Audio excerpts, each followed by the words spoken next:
no de su promulgación. ¿Qué hizo el presidente? ¿La promulgó? No.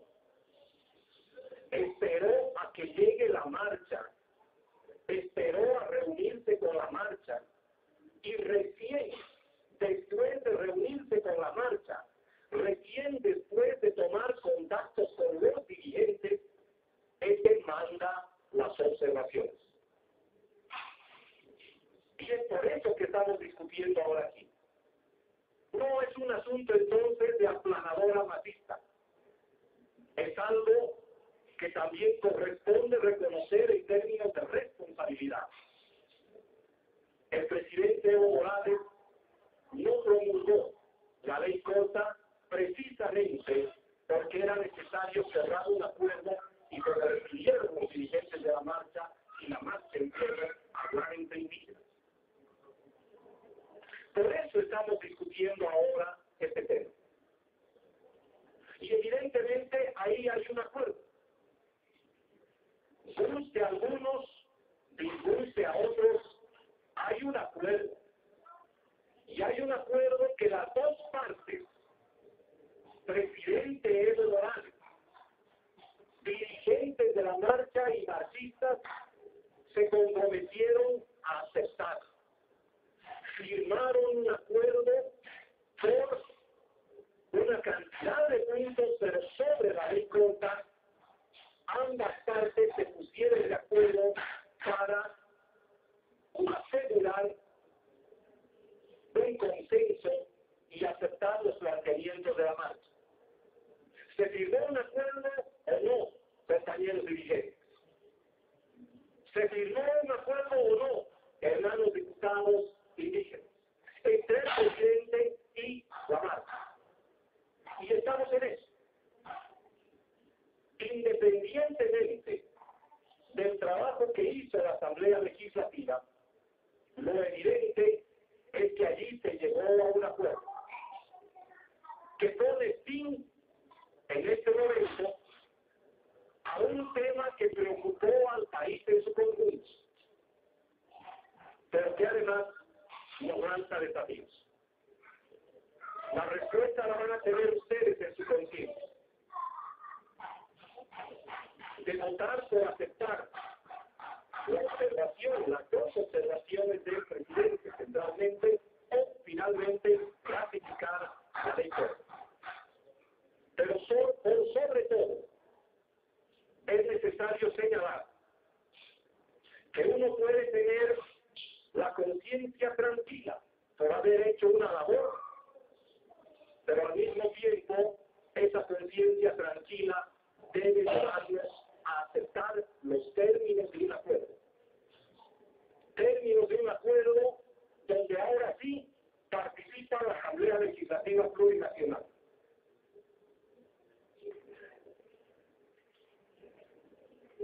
Señor presidente, por su intermedio,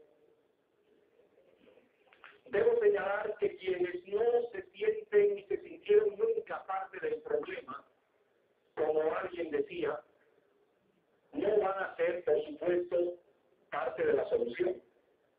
Quien no es parte del problema no es parte de la solución. Y ahí está la marginalidad de quienes apuestan a no solucionar problemas y no ser parte de la solución.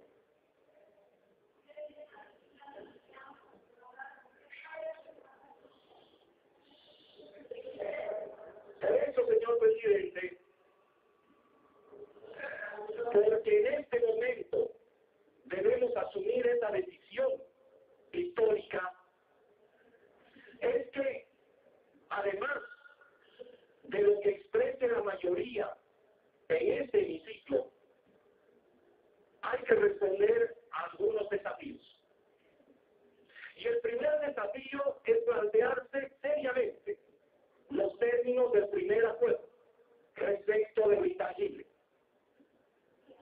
Es evidente que allí hay información que vino y que fue, pero también es evidente que la propuesta presentada acá por los diputados y diputadas indígenas, a los cuales valoro por su trabajo en la Comisión de Concertación, es evidente tenía por título Ley de Declaratoria de Intangibilidad y Protección del TICS.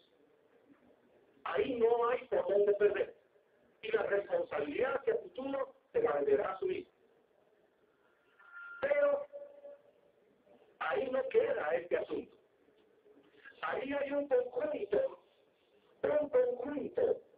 de responsabilidades que nos toca a los dirigentes marxistas, a los diputados indígenas, a los diputados del MAS, también a la oposición y al país entero. Es necesario debatir claramente los términos de la intangibilidad. Hay reglamentos al respecto. Lo que en este momento dicen esos reglamentos es que no se toca ni una hoja. Pero son instrumentos que están por debajo de la Constitución y por debajo de la ley. Y eso nos debe llamar a la reflexión conjunta, para no equivocarnos en el camino. Y para que con toda hidalguía, con toda unidad, aprendamos a reconocer que tal vez fue un exceso plantear sin más lo intangible, que se abre el debate. Ese es el desafío que tenemos todas y todos. Porque eso no solamente afecta a los territorios indígenas, sino también a la propia comprensión de las áreas protegidas. En ningún caso las áreas protegidas son en su conjunto zonas intangibles. Hay áreas de investigación técnica, hay áreas de investigación científica. Todo eso se sabía en la Comisión de Concertación y también lo sabía el presidente, que además esperó el diálogo, pero el desafío es mayor. Hermanos y hermanas, diputados, diputadas, senadores y senadoras, hermanos de la prensa, especialmente los compañeros indígenas, hermanos dirigentes, con responsabilidad. Esta vez sí con responsabilidad absoluta. Asumir los términos de la discusión de lo intangible. Pero además, asumir el sentido que van a tener las áreas protegidas en nuestro país. ¿Qué tipo de leyes va a discutir la Asamblea Legislativa Plurinacional respecto del medio ambiente y la posibilidad de cambiar un patrón de acumulación y de desarrollo? Eso es lo que abre este acuerdo. Un acuerdo entre un presidente indígena y una masa indígena. Ese es nuestro gran desafío. Pero además, presidente, por su intermedio, es necesario que cada diputado y diputada, y especialmente los compañeros diputados indígenas, dirigentes indígenas, técnicos, sepan explicar los alcances de esta decisión a sus pares. Sepan explicar los alcances de por qué se dice que la carretera Minas San Ignacio de Mojos no atravesará por el Tigres. Porque aquí se inicia un nuevo debate. Porque hay gente, incluso en el propio Tigres, que apuesta por la carretera. Y será de una manera orgánica. Y aquí, hermanos dirigentes, no solamente a partir de la subcentral del Tigres, también está la subcentral del Cestre, que no está afiliada a la CTV, Moreña es otra cosa, que está afiliada a la CETIC, otra de las regionales de la ciudad.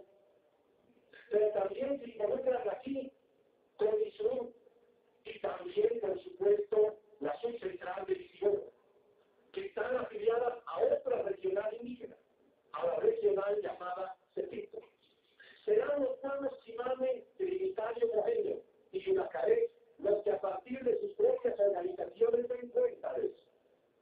Y aquí los dirigentes y los diputados deberán evidentemente explicar los alcances de todo esto a trabajar orgánicamente, porque más temprano que tarde la consulta entre ellos a nivel orgánico se tiene que hacer. Si no, estaríamos en verdad divorciando a unas comunidades de otras y lo sabemos. Ojalá este debate sea fructífero y se llegue a alguna conclusión. Pero tenemos que dar respuesta a esos hermanos que tienen una posición también distinta. Y le tenemos que dar respuesta a venianos y cochabambinos que apuestan por la carretera. Esa es nuestra responsabilidad. Pero